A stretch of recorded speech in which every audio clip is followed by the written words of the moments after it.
Mass జాతర ఈ film ఎలా ఉందంటే, టు బి ఆనెస్ట్‌గా చెప్తున్నాను. It's a above average film. Expect చేసినంత అయితే లేదు. అదే simple routine story.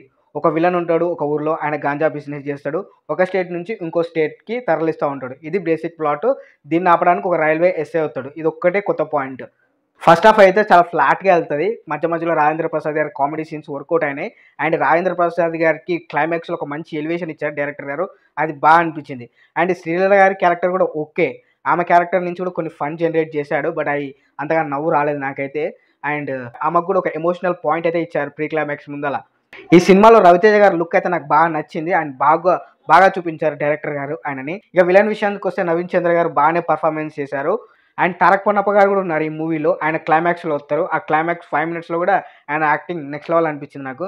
Vintage Raviteja గారి సినిమాలో ఉన్న కొన్ని థీమ్స్‌ని ఈ సినిమాలో వాడారు. నా ఆటోగ్రాఫ్ గాని, అండ్ 'వెంకీ' గాని, అండ్ మన ఫేవరెట్ సాంగ్ 'ఇడియట్‌లో' 'చూపులతో గుచ్చి గుచ్చి' సాంగ్‌ని రీమిక్స్ లాగా మ్యూజిక్‌ని వాడారు. అది బాగా అనిపించింది నాకు.